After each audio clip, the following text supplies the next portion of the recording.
Hayath Nagar police station పరిధి కోహెడ గ్రామంలో దోపిడీ దొంగలు రెచ్చిపోయారు. శివారు ప్రాంతమైన కోహెడ గ్రామంలో గొర్రెల కాపరులైన ఇద్దరు వ్యక్తులపై కత్తులతో దాడి చేసి నోట్లో గుడ్డలు కుక్కి 30 గొర్రెలను దొంగలించి పారిపోయారు. స్థానికులు తెలిపిన వివరాల ప్రకారం నగరు శివారు ప్రాంతమైన హయత్ నగర్ పోలీస్ స్టేషన్ పరిధి కోహెడ గ్రామంలో గొర్రెల మందల కాపర్లపై దాడి చేసి గొర్రెలను దొంగలిస్తున్నారు ముఠా సభ్యులు.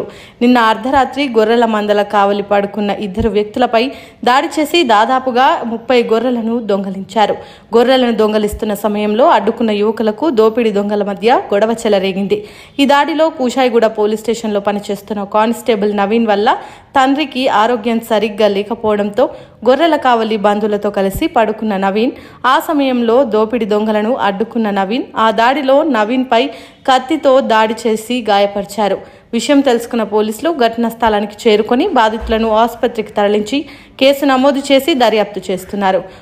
రంగారెడ్డి జిల్లా అద్దుపూడి మండలం కోడా గ్రామంలో రాత్రి 2:30 నుంచి 3:30 మధ్యలో ఇద్దరు గొర్రె కాపలు మంద దగ్గర పండుకుంటే వాళ్ళు 10 మంది దొంగలు వచ్చి వాళ్ళు దాడి చేసి అతని మీద కత్తులు పెట్టి మిడమే కత్తులు పెట్టి నోట్లో బట్టలు కుక్కి 10 మంది దగ్గర వచ్చి 5 మంది మనుషులను పట్టుకురు. 5 మంది గొర్రెలు దొంగతనం చేసి ఎత్తుకోవేరు. మళ్ళీ నా అబ్బాయి లేచి మళ్ళీ పట్టుకున్న కూడా దాడి చేసి బాగా ప్రాణాపాయ హాస్పిటల్లో ఉన్నాడు. ఈ పోలీసు వాళ్ళు కూడా తొందరగా చర్య తీసుకుని ఆ దొంగలు పట్టుకోవాల్సిందిగా మా యొక్క మనవి. ఇంతకుముందు రీసెంట్గా కూడా ఒక కోసిక నరసింహ ఆయన అతను కూడా వినే కోడలో చాలా ఈ మధ్య బాగా పోతున్నాయి. చాలా తొందరగా ఇట్లా యాక్షన్ తీసుకోవాలి. ఇంకోటి ఈ గొర్రెల కాపర్లకు తెలంగాణ ప్రభుత్వము లైసెన్స్ గన్నియాలని మా యొక్క మనం, ఎందుకంటే ప్రాణాల మీదకి వచ్చి ప్రాణాలు తీసేస్తారు.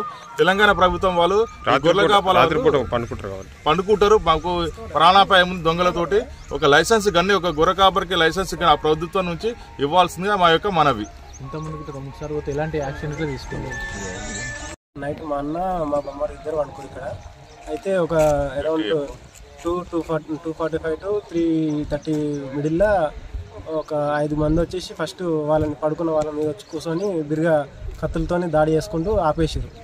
అప్పుడు నోట్లో గుడ్డలు కుక్కేసి ఇట్లా ఏం మాట్లాడొద్దు అన్నట్టుగా ఇట్లా కత్తులు పెట్టి ఏమైనా మాట్లాడితే పొడిచి చంపేస్తాం అన్నట్టు చెప్పేసారు.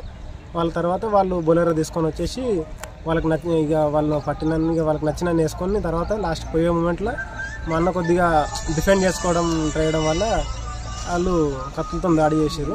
తర్వాత వెళ్ళిపోయారు. అంటే ఏ బండి తీసుకొని వచ్చారు వాళ్ళు? బొలెరో. ఎన్ని గొర్రెలు తీసుకుపోయారు?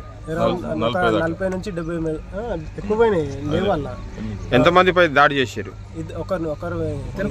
ఇద్దరి మీద చేశారు. కాకపోతే కత్తులతో ఒకరి మీద చేశారు. మిగతా అతని మీద ఇట్లా లోపల దెబ్బలు ఒక 70 దాకా. గొర్రెల మంది దగ్గర ఎంతమంది పండుకోరు? ఇద్దరు పండుకో. ఒక ఆయన సీరియస్ ఉందా? సీరియస్ ఉంది. ఇది ఎన్ని గంటలకు వచ్చారు? నైట్ ఒక 2-2:30. ఎంతమంది ఉన్నారు దాంట్లో? ఎవరు ఇట్లా వచ్చిన వాళ్ళు దొంగలు? 9 నుంచి 10 మంది. 10 మంది. ఎన్ని గొర్రెలు ఎత్తుకుపోయారు? ఒక 70 గొర్రెలు ఎత్తుకొని. 70 గొర్రెలు ఎత్తుకుపోయారు.